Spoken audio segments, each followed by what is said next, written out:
நிறைய பேர் புறஜாதி மார்க்கத்திலிருந்து ஆண்டவர் நம்மளை அவர் தன்னை வெளிப்படுத்தினார். நம்ம அவரை அறிஞ்சிக்கல. ஆண்டவர் அவர் தன்னை வெளிப்படுத்தி அவருடைய அந்த இதை நம்ம அப்படியே அக்செப்ட் பண்ணி இருதயத்தில் ஏற்றனால இப்போ பாருங்க, இந்த திருச்சபையில நீங்க எல்லாரும் இங்க அமர்ந்திருக்கிறது ஆண்டோட சுத்த கிருபை. அல்லேலூயா. நம்மளோட நீதி நியாயம் நல்லது எதுவுமே கிடையாது. நம்ம பிறக்கும் போதே பாவிகளாக தான் பிறக்கப்படுறோம். அல்லேலூயா. ஆண்டவர் நம்மளை முன் பிரிச்சிருக்காரு, அழைச்சிருக்காரு, வேறு பிரிச்சிருக்காரு. ரட்சிப்பின் அனுபவத்துக்குள்ள நம்மளை நடத்திட்டு வந்திருக்கிறாரு. இதை விட பெரிய சாக்கியம் பாக்கியம் வேற ஒண்ணுமே இல்லை இல்லையா? சரி, நம்மளை எதுக்கு ஆண்டவர் தேர்ந்தெடுத்திருக்கிறாரு? என்ன ரீசன்? இப்ப நம்ம அப்படி வசனத்தை கேட்கிறோம், உட்கார்ந்துருக்கோம், நம்ம ரட்சிப்புக்குள்ள இருக்கிறோம். எதுக்காக? என்ன ஆண்டவர் இதுக்காக நம்மளை தேர்ந்தெடுத்திருக்கிறாரா? ஆண்டவர் தேர்ந்தெடுத்தது என்ன? நம்ம நல்லா இருந்தா போதும், நம்ம குடும்பம் நல்லா இருந்தா போதும், நம்ம பரலோகத்துக்கு வந்தா போதும், அப்படியா? அப்ப நம்ம ஆண்டவர் நல்லவர் இந்த ருசிச்ச அந்த ஒரு டேஸ்ட எல்லாருக்கும் சொல்லணும். ஆமென். ஆண்டவர் அதுக்காக தான் அழைச்சிருக்கிறாங்க. ஆண்டோட அந்த அழைப்பு ஒவ்வொருத்தருக்கும் ஆண்டவர் வித்தியாசமாக ஆண்டவர் அழைக்கிறார். ஆமென். நம்ம எல்லாருமே ஒவ்வொரு துறையில வேலை செய்யறோம் இல்லையா? எல்லாருமே ஒவ்வொரு டிபார்ட்மெண்ட். நம்ம மெடிக்கல் இருக்கலாம், இல்லை நான் மெடிக்கல் பீப்புளா இருக்கலாம், ஏதாவது நம்ம டெய்லி ஒர்க்கர்ஸா இருக்கலாம், ஏதாவது ஒரு ஃபீல்டில் நம்ம இருந்துட்டு இருக்கோம். அப்ப நம்ம இருக்கிற இடத்துல எப்படி இருக்கிறோம்? ஆண்டவர் அதுக்காக தான் நம்மளை அழைச்சிருக்காரு. நம்ம திருச்சபையில இங்க உட்கார்ந்துருக்கோம். சபையில நமக்கு யார் மூலமாவது வசனங்கள் போதிக்கப்படுகிறது. நம்ம அது மூலமாக அந்த ஆவிக்குரிய மன்னாவை பெற்றுக்கொள்கிறோம். ஆனா இன்னும் ஆண்டவர் அறியாத எத்தனை பேர் உலகத்துல இருக்காங்க. அப்ப அந்தந்த இடத்துல அந்தந்த ஒரு ஃபீல்டுக்குள்ள நம்மளதான் ஆண்டவர் வச்சிருக்கிறாரு சாட்சியா. அல்லேலூயா. பாருங்க, மத்தேயு 9ஆம் அதிகாரம் 13ஆம் வசனம் எடுத்து வாசிங்க. பலியை அல்ல இரக்கத்தையே விரும்புகிறேன் என்பதின் கருத்து இன்னதென்று போய் கற்றுக்கொள்ளுங்கள். நீதிமான்களை அல்ல பாவிகளையே மனதிற்கு அழைக்க வந்தேன் என்றார். ஆமென். அல்லேலூயா. பாவிகளையே மனதிற்கு அழைக்க வந்தேன். அவர் பாவிகளுக்காக ஆண்டவர் வந்திருக்கார், அவங்களே அழைக்கிறார். அல்லேலூயா. பாருங்க, ஒரு பாவத்தின் நிலை என்னன்னு பார்த்தா, பாவம் என்றால் என்னன்னா நம்ம சொல்லுவோம், ஒரு பெரிய லிஸ்டா போடுவோம் பாவம்னா என்னன்னு சொல்லிட்டு இல்லையா? அப்ப பாவம்னா என்னங்கிறது அந்த மூல மொழி, அந்த புதிய ஏற்பாடு கிரீக் லாங்குவேஜ்ல தான் மூல மொழி எழுதப்பட்டது. அப்ப பாவத்தோட நிலை என்னன்னு அந்த மூல மொழியில பார்க்கும்போது ஹமாத்தியான்னு இருக்கு. ஹமாத்தியா. அப்ப அப்படின்னா அதோட மீனிங் என்னன்னா அதுக்குள்ள ஆழத்துல போய் பார்க்கும்போது மிஸ்ஸிங் த மார்க் அப்படின்னு கொடுக்கப்பட்டிருக்கு. மிஸ்ஸிங் த மார்க், சின்ன பாவம் ஹமாத்தியான்னு இருக்கு. ஆனா அதுக்கு பாவம் அந்த அந்த அந்த மூல மொழியில பார்த்தா ஹமாத்தியான்னு தான் கொடுக்கப்பட்டிருக்கு. அதுக்கு மிஸ்ஸிங் த மார்க். அதாவது மிஸ்ஸிங் த மார்க்னா இருக்க வேண்டிய அடையாளம் இல்லை. அதாவது அடையாளத்தை இழந்து போற ஒரு காரியம். அப்ப உண்மையான பாவம் என்பது கடவுள் கொடுத்த அடையாளத்தை இழந்து போவது. அதுதான் பாவம்னு சொல்லப்பட்டிருக்கு. அப்ப கடவுள் என்ன அடையாளத்தை நம்மிடம் வச்சாரு அப்படின்னு பார்த்தா, எடுத்த வாசிங்க ஆதியாகமம் 1ஆம் அதிகாரம் 26ஆம் வசனம்.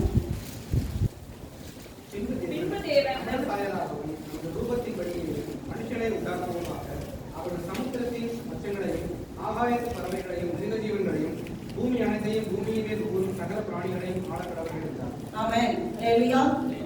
மனுஷனை தமது சாயலும் தமது ரூபத்தின்படி அவர் திட்டமிட்டு படைச்சிருக்காரு. ஆமென். பாருங்க, நம்முடைய சாயல். அப்ப தேவன் நம்ம அழியாமை, அதாவது அழியாமைக்கென்று படைத்திருக்கிறார்.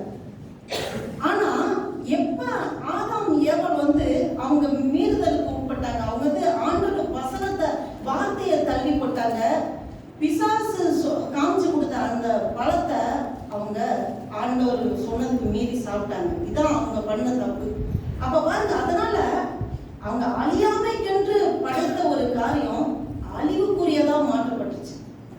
பாத்தீங்களா? அப்ப இன்னைக்கு இந்த பாவத்தின் பெருக்க என்னன்னா, அந்த செயல் என்னன்னா, பாவம் என்னதான் பண்ணுது அப்படின்னு பார்த்தோன்னா தேவ சாயலின் இயல்பு அப்படியே மூடி போட்டது.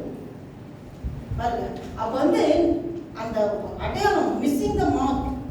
ஆண்டவர்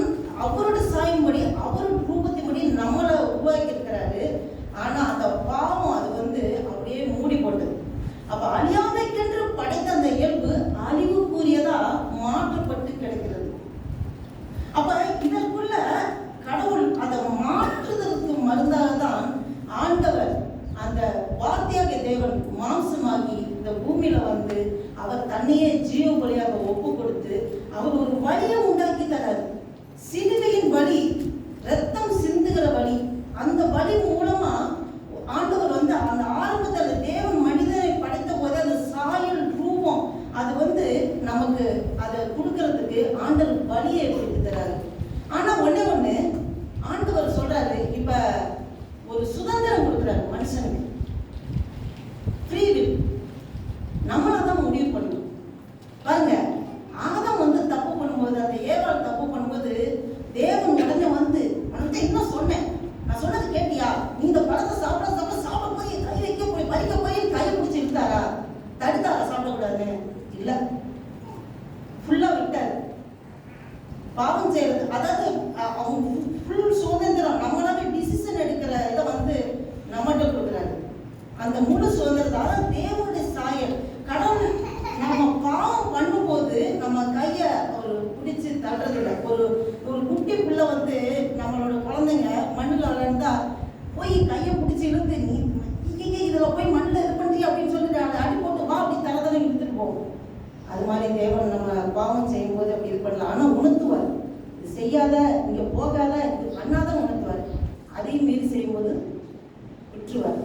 அப்ப பாருங்க, இதுதான் இது மூலமா தான் பாவம். அப்ப இங்கதான் நமக்கு சாய்ஸ் வந்து நம்ம கிட்ட ஆண்டவர் சொல்றாரு, இப்ப உங்களுக்கு எனக்கு தான் அந்த சாய்ஸ் கொடுக்கப்படுது. நம்ம எப்படி நம்ம முடிவு பண்ற ஒரு இதை வந்து பொறுப்ப அந்த ஒரு இதை வந்து ஆண்டவர் நமக்கு கொடுக்குறாரு. பாவத்தின் நிலை என்னன்னா, அழியாமைக்கென்று படைத்த அந்த அடையாளத்தை அழிவுக்கு உட்படுத்தும் போதுதான் பாவத்தின் விளைவு. இதுதான் பிசாசு செய்யும். அப்ப பாவம் என்பது கடவுள் நமக்கு கொடுத்த அந்த சாயலை மாற்றி அதை மூடி போடுகிற எல்லாமே பாவம். அமாத்தியாங்கிறது அந்த மிஸ்ஸிங்ல மாறி அந்த அடையாளத்தை இழந்து இருக்கிறவர்களே, அதுதான் பாவம். பிலிப்பியர் எடுத்துங்க, பிலிப்பியர் 3ஆம் அதிகாரம் 20-21 எடுத்த வாசிங்க. நம்முடைய குடியிருப்பு பரலோகத்தில் இருக்கிறது. அங்கே இருந்து கர்த்தராகிய இயேசு கிறிஸ்து என்னும் இரட்சகர் வர எதிர்பார்த்து கொண்டிருக்கிறோம்.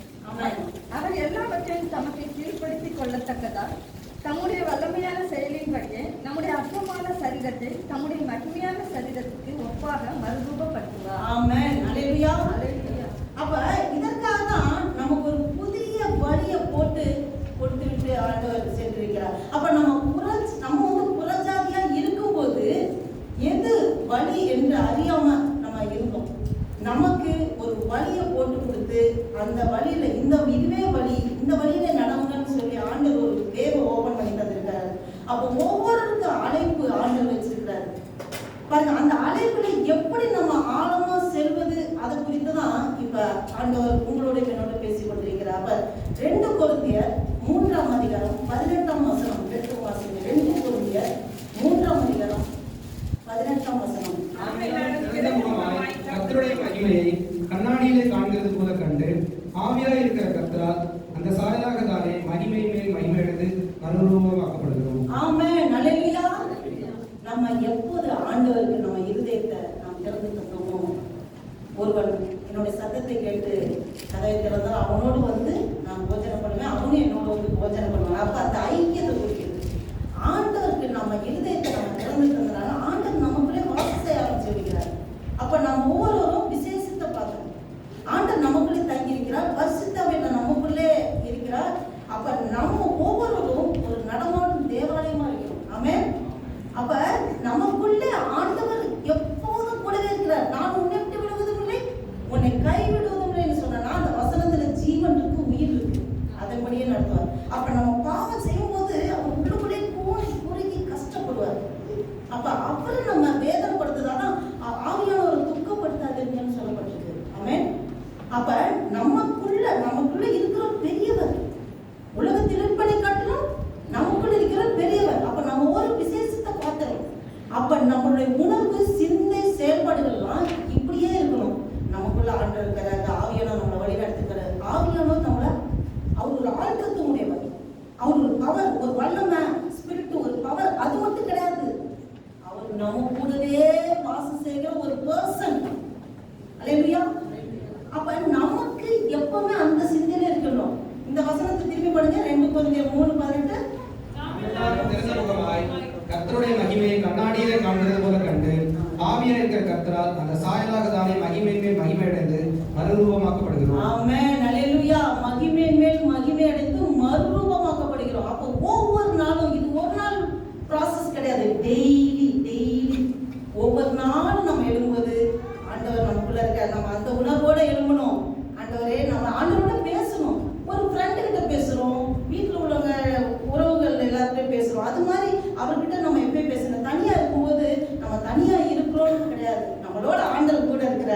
அவரோட நம்ம பேசிட்டு இருக்கோம். போகும்போது டியூட்டி போகும்போது வரும்போது அவரோட நம்ம பேசிட்டே வரணும். அவருக்கு நன்றி சொல்லணும், துதிக்கணும். அப்ப ஆண்டவரே இன்னைக்கு என்ன செய்ய போறீங்க ஆண்டவரே, என்ன எப்படி நீங்க நடத்த போறீங்க, உண்மை போல மாறணும். ஒவ்வொரு நாளும் ப்ராசஸிங் எதுக்கு, நம்ம எதுக்கு ஆண்டவர் அறிஞ்சிட்டு இருக்கோம்னா கிறிஸ்துவ போலவே நம்ம மாறணும். அல்லேலூயா. இது ஒரு நாள் நடக்காது, டெய்லி ப்ராசஸ். பிராக்டிக்கலா நம்ம டெய்லியுமே அவரோட இருக்கிற அந்த அனுபவத்தை நம்ம அப்படியே அனுபவிக்கணும். அப்ப இது அப்பதான் நம்ம மகிமை எடுத்து மறுரூபமாக்கப்படுவோம். அல்லேலூயா.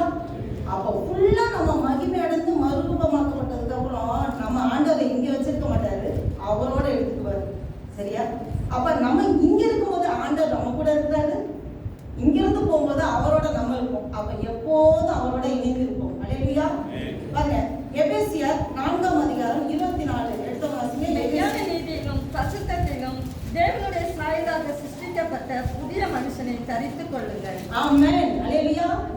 தேவனுடைய சாயல், புதிய மனிதன். அப்ப புதிய மனுஷனை தரித்துக்கணும். பழையவர்கள் ஒழிந்து போயினா எல்லாம் புதிதாயினா.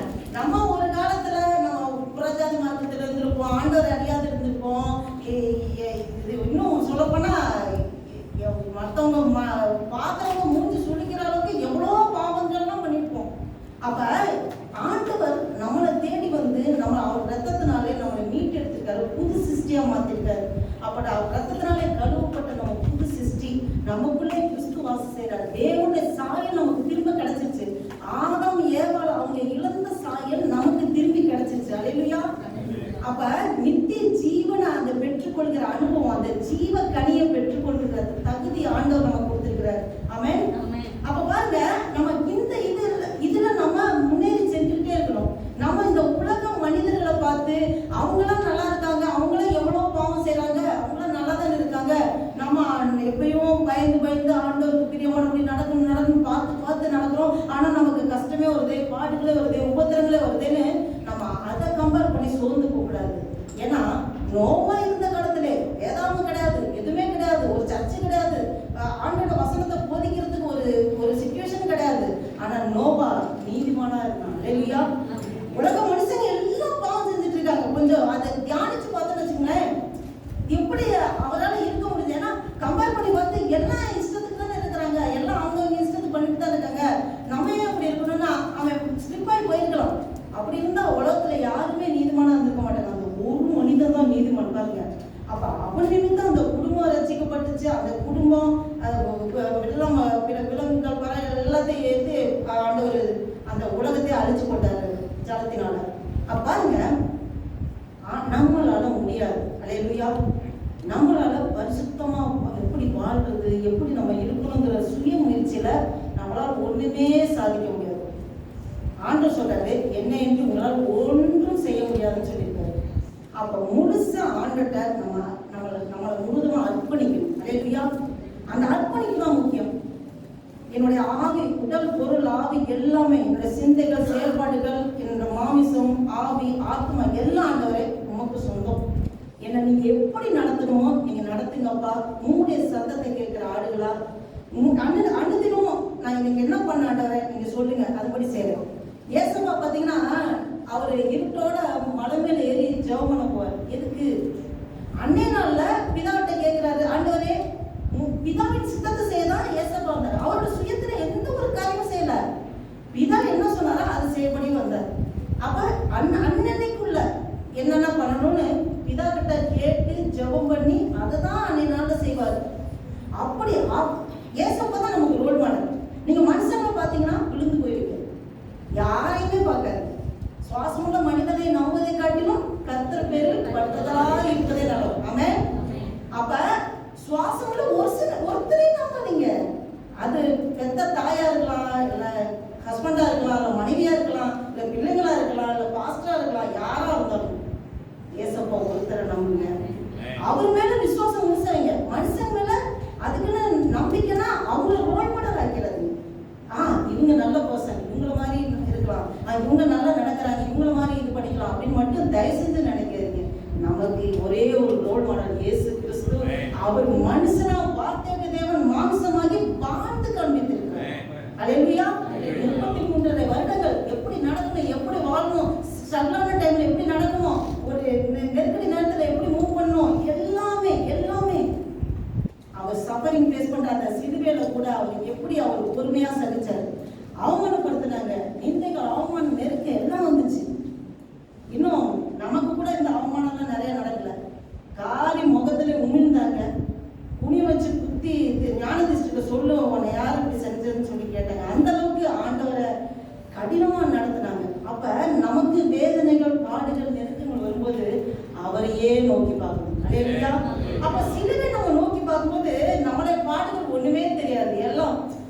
திருப்தியா தெரியும். ஹalleluya. அப்ப ஆண்டவர் அதை தாங்கிக் கொள்றதுக்கு பலனையும் தருவாரு, அதுல இருந்து தப்பி செல்றதுக்கு வழியும் செய்வார். அப்ப ஹோலி ஸ்பிரிட் நமக்குள்ள இருக்கிற ஆவியானவர் நம்மளை ஒவ்வொரு நாளும் நடத்திட்டு இருக்காரு. பாருங்க, இது எஸ்தர் ராஜாத்தி நம்ம ஸ்டோரி தெரியும்ல. அப்ப எஸ்தர் ராஜாத்தி அந்த ராஜா கண்களுக்குள்ள அந்த ராஜாத்தியா நடக்கிறதுக்கு ஒரு அனுபவத்துக்கு முன்னாடி அவங்கள வந்து ப்ரிப்பேர் பண்ணுவாங்க. அந்த ராஜஸ்திரி ஆகிறதுக்கு எல்லாம் அந்த எல்லாம் பணிவிடைக்காரங்களாம் கொடுத்து அவங்கள மேக்கப் பண்ணி அவங்கள வந்து புதுப்பிச்சு ஃபுல்லா அந்த அவங்கள ப்ரிப்பேர் பண்ணி ராஜா சமூகத்துல கொண்டு போறதுக்கான எல்லா வேலையும் நடத்திட்டு இருப்பாங்க. பாருங்க, அதுல வந்து அவங்க நமக்கு அவங்களுக்கும் கொடுத்த கைடன்ஸ் யாரோ அவங்க சொல்றத மட்டும் கேட்டு அவங்க ஃபாலோ பண்ணி அப்படியே செய்வாங்க. அது செஞ்சனாலதான் கரெக்டா அவளோட டேர்ம் ராஜா சந்திக்கிறதுக்கு போகும்போது கரெக்டா ராஜாவோட கண்களில் தய கிடைக்க கிருபை செஞ்சார் ஆண்டவர். ராஜஸ்திரியா மாற்றப்பட்டார். ஹalleluya. அது போல நமக்குள்ள இருக்கிற பரிசுத்தாவியானவர் நம்ம அவருடைய சத்தத்தை கேட்கிறதா இருக்கணும். ஒவ்வொரு நாளும் ஆண்டவரை நான் என்ன பண்ணணும், எப்படி செய்யணும், எது செய்யக்கூடாது என்று சொல்லித்தாங்க. அவர் பேசுகிற தேவன். ஹalleluya. வசனத்தை கொண்டு பேசுவார், பாடல் மூலமா பேசுவார். இல்லைன்னா நம்மளோட கூட பழகிறவங்க யார் மூலமாவது நமக்கு சிந்தனை நினைச்சிருப்போம், அவங்க மூலமா ஒரு அதுக்குள்ள பதில் வரும். நிறைய பேருக்கு அந்த அனுபவம் இருக்கும். அப்ப ஆவியானவர் தான் அதுக்கான செய்தியை எப்படியாவது யார் மூலமாவது நமக்கு தேவையான அந்த மெசேஜ் அந்த பதில ஆண்டவர் தர வல்லவராக இருக்கிறார். ஹalleluya. அப்ப ஆண்டவர் சொல்றாரு, இவங்க எல்லாரையும் என்ன சொல்றாரு, இப்ப பாருங்க, இப்ப அவரோட சீசர்கள் இருக்காங்களா, சீசர்களை ஆண்டவர் ரெண்டு பேரை அனுப்புறாரு. போங்க, நீங்க வந்து ஆடுகளா இருக்கீங்க, உங்களை ஓனாய் கூட்டத்துக்குள்ள அனுப்புறேன்னு சொல்றாரு. ஹalleluya. பாருங்க, ஆடுகளா இருக்கீங்க, நீங்க ஓனாய் கூட்டத்துக்குள்ள போங்க, நீங்க எப்படி நடக்கணும் எல்லாம் இன்ஸ்ட்ரக்ஷன் கொடுக்குறாரு. இப்ப நம்ம மெசேஜை கேட்கிறோம், சர்ச்சில் இருக்கோம், ஆராதிச்சோம், எல்லாரும் பயங்கர பர்ஃபெக்ட் பரிசுத்தமா இருக்கிறோம், ரொம்ப வெல் பிரசன்ஸ்ல இருக்கோம். உலகத்துக்குள்ள கடந்து போவோம். உலகத்துல எத்தனை பேர் எல்லாம் நிறைய ஓநாய்கள் கூட்டம் இருக்கு. இன்னும் சொல்ல போனா சர்ச்சு முடிச்சுட்டு ஒரு எக்ஸாம்பிளுக்கு சர்ச்சு முடிச்சு ஒருத்தங்க வீட்டுக்கு போயிருக்காங்க. வீட்டுல பார்த்தா ஓனாயா அவங்க மாமியார் இருக்காங்க, ஹஸ்பண்ட் இருப்பாங்க, யார் வேணாலும். அண்ணா எங்கடி போயிட்டு வந்த, ஆட்டிட்டு வரியா, ஒன்று சமையல் ஒன்று பண்ணி வைக்கிற, என்ன நினைச்சிட்டு இது பண்ண போயிட்டு வந்தேன்னு சொல்லிட்டு இஷ்டத்துக்கு பேசுவோம். இப்படி ஒட்டனை நம்ம வந்து ஆட்டுக்குட்டியா போவோம், மாறக்கூடாதுன்னு சொல்லிட்டு அங்க போனா அங்க ஓனாய் ஒண்ணு பேசுவோம், உள்ளுக்குள்ள இந்த ஓனாய் தானா எழுதி வரும். என்ன பார்த்தா அப்படி சொல்லிட்டீங்க அப்படின்னு சொல்லிட்டு நம்ம ரெண்டு வார்த்தை பேசும்போது அங்க திருப்தியா நடக்க அங்க ஓனாய் வெளியில வரும். சரிங்களா? ஆண்டவர் என்ன சொல்றாரு, வெளியில உள்ளவங்க ஓனாய் தான், ஆனா நம்ம ஆட்டுக்குட்டியா தான் இருக்கணும். ஹalleluya. அடுத்த நாள் பார்த்தா பைப்பொடியில போய் தண்ணி குடிக்கலாம்னு போனா அங்க இன்னொரு ஓனாய் ரெடியா நிற்கும். முன்னாடி பட்டத்தை எடுத்து மாற்றி வச்சு அங்க காத்தா வச்சான்னு அந்த ரெண்டு வார்த்தை பேசும், இது ஆனா ஆனாலாம் ரெண்டு வார்த்தை பேசும். முடிஞ்சு போச்சா, ஓனாய் அங்க ஓனாய் கூட்டம் வந்துடும். அப்ப அவங்க கூட்டத்துக்கு உலகத்துல ஓனாய்ங்க இருக்காங்க, இன்னும் டியூட்டியில வேலை எல்லாம் நம்ம இருக்கிற இடத்துல சுத்தி ஓனாய் கூட்டம் இருக்கு. உலக மனுஷன் என்ன சொன்னாங்க, உலகத்தின் நியதி நீங்க வந்து அவங்க ஓனாயா இருந்தா இப்ப பக்கத்துல இருக்கவங்க தான் ஓனாய். அவன் ரெண்டு வார்த்தை பேசுனா நீ 4 வார்த்தை பேசு, அவன் கழுத்தை பிடிச்சா அவனுக்கு இப்படிதான் உலகத்தின் நியதி. ஆனா ஆண்டவர் சொல்றாரு, அவங்க ஓனாயா தான் இருப்பாங்க, நீ ஆட்டுக்குட்டியா தான் இருக்கணும், மாறக்கூடாது அப்படின்னு சொல்றாரு. ஹalleluya. அப்ப வந்து நமக்கு ஆண்டவர் ஒவ்வொரு நாளும் நம்மளை வந்து மோல்ட பண்ணி கொண்டு வந்துட்டு இருக்காரு. அப்ப நம்ம வந்து அதுலதான் நம்ம பலப்படணும்.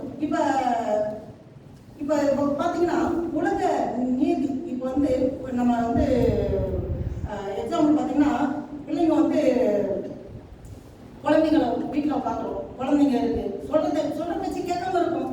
இப்ப காலையில எழும்பணும், ஸ்கூலுக்கு இது பண்ணும். அப்ப நம்ம எப்படி பேசுவோம், என்ன அன்பே மகனே என்ன ஆகுது, பஸ் வரப்போதப்பா, பஸ்ஸுக்கார பாம்பான் என்று அழைத்து கொண்டிருக்கிறாங்க, 7 மணிக்கு ஸ்கூல் ஆரம்பிச்சிருப்பா, நீ எழுந்திருப்பாங்க அப்படியே பேசுவான். சொல்லி சொல்லுறது எடுத்து மூச்சு நோக்கிடுவாங்க. அந்த ஊத்துல இதுல பக்கத்துல இருக்க ஹாஸ்பிட்டல் வேலை துணி எடுத்துட்டு எடுத்து ஓடிவாங்க, நம்ம வேலை பண்றவங்க. அப்ப அங்க என்ன இருக்குது, அன்பு போச்சு, அங்க ஓனா எழுப்பி செயல்பட ஆரம்பிச்சது. அப்ப கணவன் மனைவி உறவுல தான் உடல் சார்ந்த ஒரு அன்பு, அந்த இருதயம் சார்ந்த அன்பா இருக்கும். அப்ப அந்த அன்பை தான் ஆண்டவர் எதிர்பார்க்கிறாரு. அப்ப நம்ம வந்து அந்த செயல்பாடுகளை எப்படி காமிக்கிறோம், கிறிஸ்துவ நம்ம வெளிப்படுத்துறோமா, கிறிஸ்துவின் அன்பை வெளிப்படுத்துறோமா, அதுதான் ஆண்டவர் எதிர்பார்க்கிறார். அப்ப அது மாதிரி தான் நம்மளை மாறுறதுன்னு சொல்றாரு. சிலுவையில ஆண்டவர் இயேசு கிறிஸ்து சிலுவையில அலைஞ்சிட்டாரு. ஆண்டவரே அந்த தாடிக்காரன் தான் என்ன இப்படி பண்ணாங்க, ஒரு வழி ஆக்கிருங்க ஆண்டவரே அப்படின்னு சிலுவையில் அவர் சொன்னாரா? இதை இப்படி நாங்கள் செய்வது இன்னதென்று அறியாது இருக்கிறாங்கன்னு சொல்லி. அப்ப ஆண்டவர் அங்க வந்து ஆட்டுக்குட்டியாக தான் இருந்தார். அப்ப ஆண்டவர் நமக்கு ரோல் மாடல் காமிச்சு கொடுக்குறாரு எப்படி இருக்கணும். நம்மளை துன்பப்படுத்துறவங்க கிட்ட நம்ம வந்து பதிலுக்கு நம்ம அவங்களை துன்பப்படுத்தக்கூடாது. அவங்க இருதயம் மாறணும்னா நம்ம அன்பை காமிக்கணும். அல்லேலூயா. அந்த எண்ணங்களில் இருந்து அந்த செயல்பாடு மனம் மாற்றம். இப்ப மனம் மாற்றணுமா? நம்ம தான் ஆண்டவர் ஏற்றுக்கிட்டோம், சர்ச்சுக்கு வந்துட்டோம், வசனத்தை கேட்கிறோம், ஜெபிக்கிறோம், செய்தி ஏதாவது இப்படி பார்த்தவங்க இது எனக்குல பக்கத்துல உள்ளவங்களுக்கு வீட்டுல அவ வருவா, நீ வராம போயிட்டா அவளுக்கு தான் அந்த செய்தி. நம்மளும் மாறி இருக்கோம் அப்படின்னு நினைக்கூடாது. இங்க இருந்து யாரா இருந்தாலும் யார் மூலமா செய்தி வருதோ இது எல்லாருக்காகவும் எனக்காகவும் இந்த செய்தி ஆண்டவர் சொல்லியிருக்கு. அப்ப மனம் மாறுதல், மனத்திற்கு முன்னாடி பரலோக ராஜ்யம் சமீபமா இருக்குதுன்னு இயேசு கிறிஸ்து அவர் வந்து யோவான் ஸ்நானன் சொன்னாங்க, இயேசு கிறிஸ்து சொல்றாரு. எல்லாம் அந்த மனம் மாறுதலை பத்தி, அதாவது நமக்கு வந்து ஆட்டிடியூட், நம்மளோட ஆட்டிடியூட் சேஞ்ச் ஆகும். மனம் மாறுதல், கிறிஸ்துவ போல மாறணும், கிறிஸ்துவோட அன்பை நம்ம பிரதிபலிக்கணும். அதுதான் ஆண்டவர் திரும்ப திரும்ப நமக்கு அதை சொல்லிக்கிட்டு இருக்காரு. அப்ப பாவத்தையே நம்ம வந்து ஃபோக்கஸ் பண்ணிட்டு இருக்கோம்னு வச்சுக்கோங்களேன். பாவம் செய்யக்கூடாது, பாவத்தை ஃபோக்கஸ் பண்ணி நம்ம கஷ்டமா இருக்கணும், பாவம் செய்யக்கூடாது அப்படின்னா ஒரு விதத்துல பாவம் நம்ம செய்யாம இருக்க மாட்டோம், செஞ்சுட்டே தான் இருக்கும். அதுல இருந்து விடுபடவே முடியாது, விழுந்துகிட்டே இருக்கும். அப்ப நம்ம பாவத்தின் மீது கவனம் வைக்காம ஆண்டவர் ஒரு வழியை காமிச்சு கொடுத்துருக்கிறார். எடுத்தவங்க வாசிங்க, ஆதியாகமம் 4ஆம் அதிகாரம் 7ஆம் வசனம். நீ நன்மை செய்தால் மேன்மை இல்லையோ? நீ நன்மை செய்யாதிருந்தால் பாவம் வாசற்படியில் படுத்திருக்கும், அவன் ஆசை உன்னை பற்றி இருக்கும். அல்லேலூயா. நீ நன்மை செய்தால் மேன்மை இல்லையோ? அல்லேலூயா. அப்ப பாருங்க, ஆண்டவர் காயினை பார்த்து இந்த காரியம் சொல்றாரு. அப்ப நீ நன்மை செய்யாதே போனால் என்ன நடக்கும்? அப்ப நான் என்ன செய்யணும் அப்படின்னு பார்த்தா, பாவம் என்கிற கோட்டை நம்ம மறைக்கணும்னா அது மேல நன்மைங்கிற கோட்டை பெருசா போடணும். அல்லேலூயா. அப்ப நன்மை செய்யணும். இந்த பூமியில இருக்கும் போதுதான் நமக்கு இந்த வாய்ப்பு. அல்லேலூயா. பாருங்க, நமக்கு சரீரம் கொடுக்கப்பட்டிருக்கு. நம்ம வந்து இறந்து போனாலும் நமக்கு சரீரம் இருக்காது. இப்ப ஸ்பிரிட்ல யார் யார் இருக்கா? ஆண்டவர் ஸ்பிரிட்ல தான் இருக்காரு, பிசாசு ஸ்பிரிட்ல தான் இருக்கு. அல்லேலூயா. அப்ப சரீரம் யார் கொடுக்கப்பட்டிருக்கு? நமக்கு தான் கொடுக்கப்பட்டிருக்கு. இப்ப நானு சரீரமே இங்க இல்ல, ஒரு ஆவியா இருந்து உங்ககிட்ட வந்து ஏதாவது ஹெல்ப்புக்கு உதவி செஞ்சு இப்படியே ஒரு பைப்ல அப்படியே வந்து உங்ககிட்ட பறந்து வந்து அங்கிட்ட வந்தாக்கா இந்த இடத்துல இருக்க ஓடி போயிடுங்க எல்லாரும். ஏன்னா பைப் மட்டும் பறந்துட்டு வந்தா பெண்ணு மட்டும் கிட்டுன்னு வந்து உங்ககிட்ட கையில கொடுத்துனா பெண்ணு மட்டும் தனியா வரும். இது என்னன்னா அது ஏதோ ஒரு ஸ்பிரிட்னு சொல்லி. அப்ப சரீரம் நமக்கு கொடுக்கப்பட்ட எது தெரியுங்களா? இந்த பூமியில நமக்கு ஒரு வாய்ப்பு கிடைச்சிருக்கு. இந்த டைம்ல தான் நம்ம நன்மை செய்யணும்.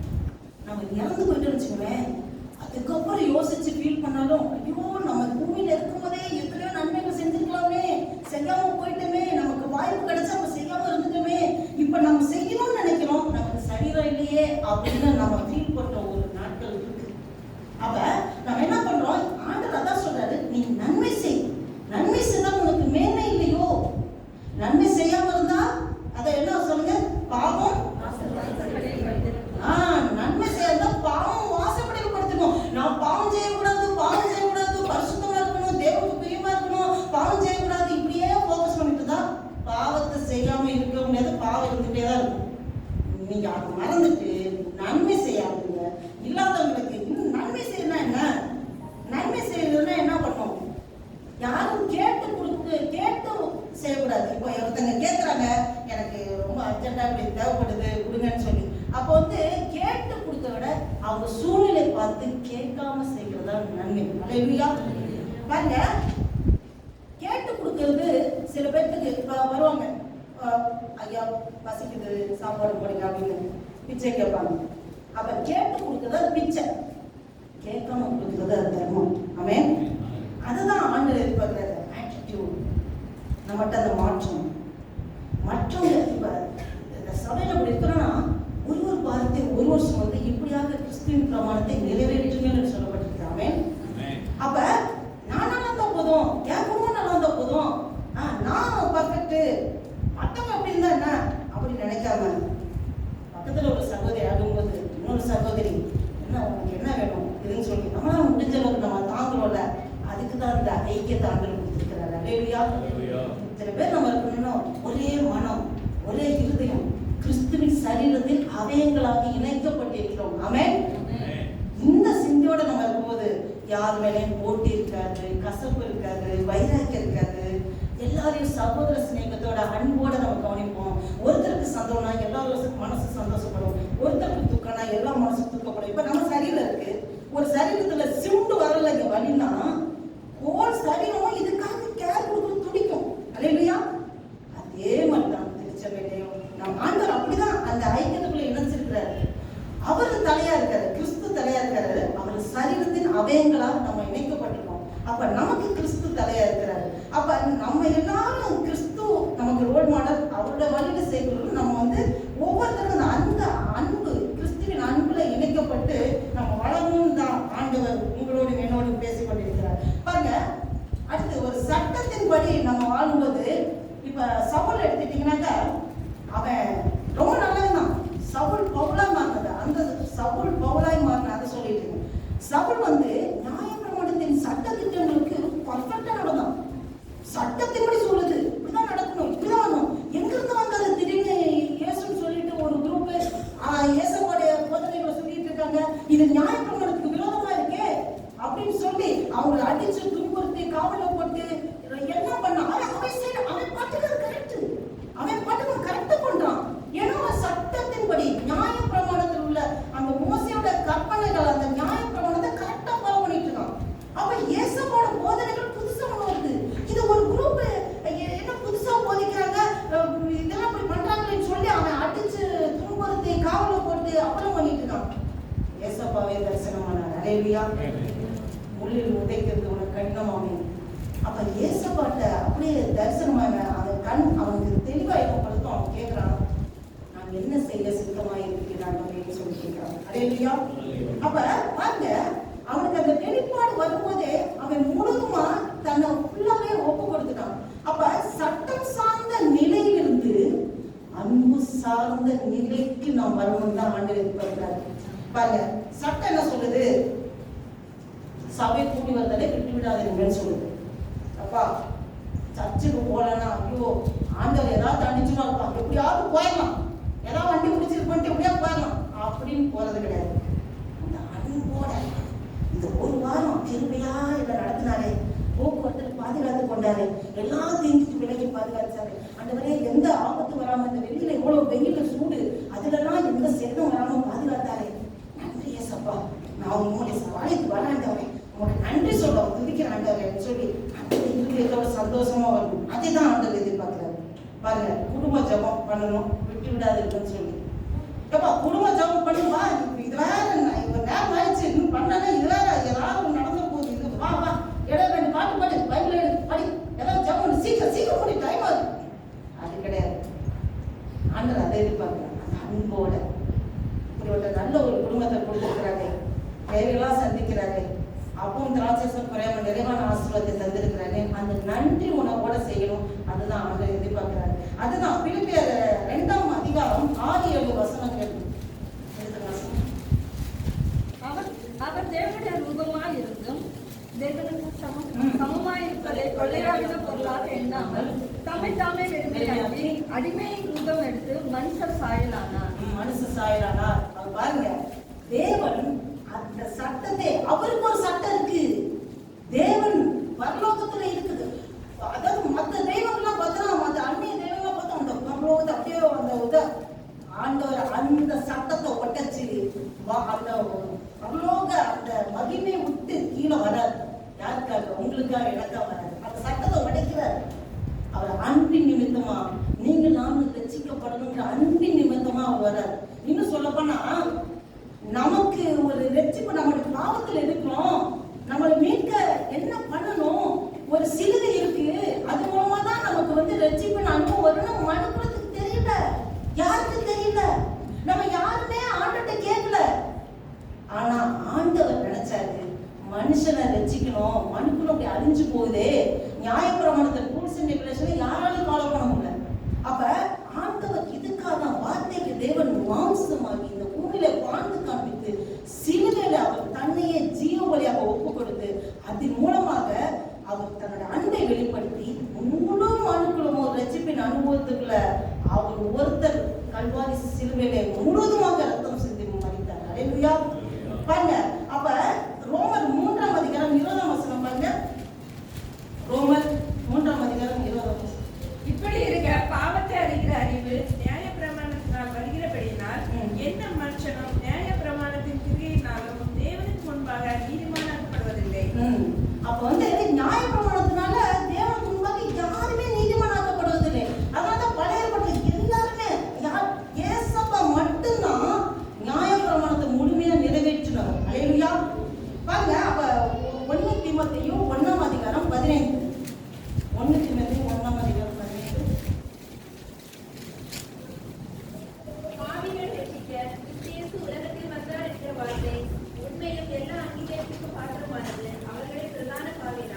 அல்லேலூயா.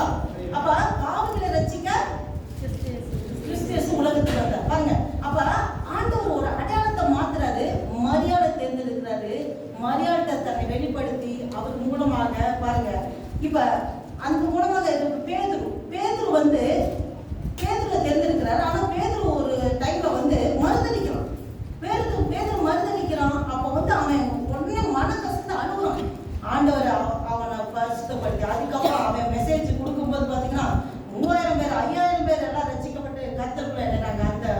அந்த மாறுதல், அந்த மனம் மாறுதல், இருதயத்தில மாற்றம், அதுதான் ஆண்டவர் அநேக இடத்துல அறிக்கை செய்து மனம் மாற்றுதலா அதை வெளிப்படுத்துறாரு. இப்ப நன்மை தலங்களின் வழியாதான் சாட்சியா நம்ம இருக்க முடியும். அப்ப நன்மை செய்யணும், நம்ம ஆண்டவரை வெளிப்படுத்தணும்னா நம்ம அநேக நன்மைகளை செய்யணும். அது மூலமாக நம்மளை காண்கிறவர்கள் கிறிஸ்துவை பார்ப்பார்கள். அல்லேலூயா. நம்ம கிட்ட ஒரு வித்தியாசத்தை பார்ப்பாங்க. நம்ம கிட்ட கொஞ்ச நேரம் பேசினாலும் அவங்களுக்கு ஒரு ஆறுதல் கிடைக்கும்.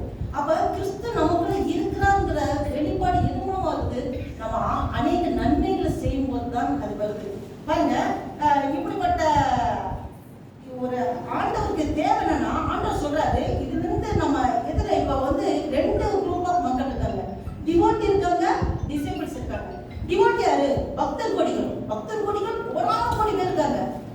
டிசைபிள்ஸ் கொஞ்சம் பேர் தான் சீசர்கள்.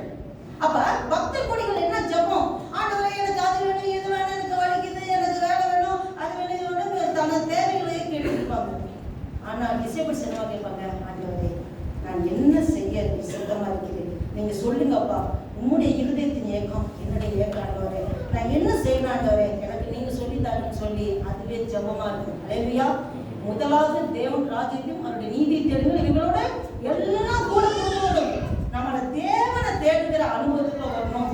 அவரையே நாம் உட்கொள்ள வேண்டும். அல்லேலூயா. அவரே உட்கொள்ளணும். அப்படி இந்த வேத வசனம் தான் விலை மதிக்க முடியாத கர்த்தருடைய வார்த்தை. இதை அனுதினமும் வாசிப்போதும் மட்டுமல்ல, அதை தியானித்து அப்படியே நாம் உட்கொள்ளும் போது ஆவிக்குரிய போஜனம் ஆண்டவர் நமக்கு தேவையான எல்லாத்தையும் அதினது காலத்துல நேர்த்தியா நிறைவேற்றுவார். அப்ப வந்து நம்ம பக்தர் கோடிகளா இருக்கக்கூடாது, டிசேபிள்ஸா இருக்கணும். ஆண்டவர் சீசனை தேடிட்டு வராது. 12 பேர் இருந்தாங்க, 72 பேர் இருந்தாங்க, வேலூர் எண்ணிடலாம் சீசர்கள். பக்தர் கோடிகள் கோடி பேர் இருக்காங்க. அவங்க ஆயிரத்தி ஓரமா நின்றுட்டு அப்படியே தனக்கு தேவையான வேண்டது கேட்டு அதுக்கு சாட்டிஸ்ஃபை ஆகிட்டு போயிடுவாங்க. நம்ம சர்ச்சுக்கு வந்தோம்னா அப்படியே ஒரே ஷிஃப்ட்ல ஓடிட்டு மூச்சரிக்க ஓடிடக்கூடாது. இன்னும் ஒருத்தர் விசாரிக்கணும். உங்களுக்கு என்ன இருக்கு இன்னைக்கு? ஆண்டவரே ஜெபம் பண்ணும்போது, ஆண்டவரே எனக்கு இன்னைக்கு நான் யார்கிட்ட பேசணும், என்ன கொண்டு யாருக்கு நீங்க ரோஜமா வச்சிருக்கீங்க, எனக்கு வெளிப்படுத்துங்கம்மான்னு சொன்ன சில பேருக்கு ஆண்டு காமிச்சு கொடுப்பாரு. மக்கள் இந்த மகள்கிட்ட போய் பேசு, இந்த பிரதர்கிட்ட போய் பேசு, இவங்க ஏதோ ஒரு கஷ்டத்துல இருக்காங்க, நான் அவங்க கிட்ட பேச விடுறேன். அவருக்கு ஒரு சரீரம் வேணும், ஆண்டவருக்கு ஒரு சரீரம் வேணும். அவர் இப்ப ஆவிக்கண்ண இருக்காரு, அந்த சரீரம் தான் நம்ம எடுத்தோம். வாசிங்க கலாத்தியர் 2ஆம் அதிகாரம் 20ஆம் வசனம். கிறிஸ்துவுடனே கூட சிலுவையில் அறையப்பட்டேன், ஆயினும் பிழைத்திருக்கிறேன். இனி நான் அல்ல, கிறிஸ்துவே எனக்குள் பிழைத்திருக்கிறார். நான் இப்பொழுது மாம்சத்தில் பிழைத்திருக்கிறதோ என்னில் அன்பு கூர்ந்து எனக்காக தம்மை தாமே ஒப்புக் கொடுத்த தேவனுடைய குமாரனை பற்றும் விசுவாசத்தினாலே பிழைத்திருக்கிறேன். அல்லேலூயா. கிறிஸ்துவுடனே கூட சிலுவையில் அறையப்பட்டேன், ஆயினும் பிழைத்திருக்கிறேன். இனி நான் அல்ல, கிறிஸ்துவே எனக்குள் பிழைத்திருக்கிறார். இப்போது நான் மாமிசத்தில் பிழைத்திருக்கிறதோ என்னில் அன்பு கூர்ந்து எனக்காக தம்மை தாமே ஒப்புக் கொடுத்த தேவனுடைய குமாரனை பற்றும் விசுவாசத்தினாலே பிழைத்திருக்கிறேன். அல்லேலூயா. அல்லேலூயா. அப்ப நம்ம இந்த அனுபவத்துக்குள்ள வரணும். இதுதான் நமக்கு ஒரு பெரிய டார்கெட். என்ன? சுயம் சாகணும், மாமிசம் அழியணும். அதுதான் பெரிய டார்கெட். நம்ம ஏதாவது சொன்னா உடனே என்ன அப்படி சொல்லிட்டாங்களே அப்படி இப்படின்னு உடனே இன்னும் நிறைய பேர் நம்ம சுயநீதியில் இருக்கோம். நான் பர்ஃபெக்ட், நான் செய்யறதும் பர்ஃபெக்ட், அவ செய்யறது சரியில்லை, இவங்க செய்யறது சரியில்லை, அவங்க பண்றது அப்படின்னு நம்ம செய்யறது நமக்கு தேவையான ஆப்டான வசனத்துல வச்சு இந்த வசனத்தையும் கரெக்டா நடக்கிறேன், நான் கரெக்டா நடக்கிறேன், அவங்க தான் சரியில்லை. சுயநீதி, மாமிசத்தின் கிரியைகள், நான்கிற பெருமை, நான் ஜெபிச்சேன், நான் மெசேஜ் கொடுத்தேன், நான் ஆராதனை பண்ணேன், என்ன நான் இது பண்ணாதான் பலம் நடந்தது, நான் அப்படி இப்படி ஒண்ணுமே கிடையாது. நான்கிறது அடங்கணும். சின்னுல சென்றுல இருக்கிறது ஐ, நான் அப்படி நிமிர்ந்து நிற்கும். கிரைஸ்ட் அடைஞ்சிருக்கிறது தாழ்மை. அல்லேலூயா. தாழ்மைப்படணும். ஆண்டவர் அதுக்காக தான் சீசர்கள் கால்களை கழுவுற கடைசியா அந்த அளவுக்கு தாழ்வை வெளிப்படுத்துறார். கிறிஸ்துவோட கூட நம்மளோட ஆசைகளை இச்சையும் சிலுவையில் அறையப்பட்ட அந்த வசனம் தெரிஞ்ச சிலுவையில கலாத்தியர் 5ஆம் அதிகாரம் அந்த கடைசியில வரும். நம்மளோட ஆசை இச்சைகளை சிலுவையில தங்கள் மாம்சத்தையும் அதில் ஆசை இச்சைகளையும் சிலுவையில் அறைந்திருக்கிறார்கள். ஆமென். அல்லேலூயா. அப்ப நம்மளோட ஆசைகள் இச்சைகளை சிலுவையில அறையப்பட வேண்டும். அல்லேலூயா. நான்கிற பெருமை அறையப்பட வேண்டும். மாம்சத்தை கிரிகளை அறையப்பட வேண்டும். நம்முடைய சுயம் சாக வேண்டும். நம்மளுடைய பெருமை அகந்தை எல்லாத்தையும் விட்டுட்டு ஒரு டெட் பாடி எடுத்துக்கங்க. ஒரு டெட் பாடி இருக்கு. டெட் பாடி முன்னாடி காரி துப்புனாலும் அவனை இவனை கெட்டவங்க என்ன பேசினாலும் ஒரு ரியாக்ஷன் பண்ணாங்க. அது மாதிரி தான் நம்ம இருக்கணும். அல்லேலூயா. ஏன்னா நம்ம இன்னைக்கு சிலுவையில் அறையப்பட்டாயிற்று. ஆமென். இது பிராக்டிக்கலா நம்ம நடக்கிறது கஷ்டம். ஆனா செய்யணும். எப்ப நம்ம செய்யறோமோ நமக்குள்ள கிறிஸ்து முழுமையா மகிமைப்படுவார். அல்லேலூயா. அதற்காக தான் ஒவ்வொரு நாளும் நம்மளை இது பிராக்டிக்கலா ஒவ்வொரு நாளும் நம்ம அனுபவத்துக்குள்ளதான் நம்ம முன்னேறி வரணும். நமக்கு இத்தனை வசனம் மனப்படமா தெரியும். டாப் டு பாட்டு வரைக்கும் எனக்கு பைபிள் அத்துப்படி.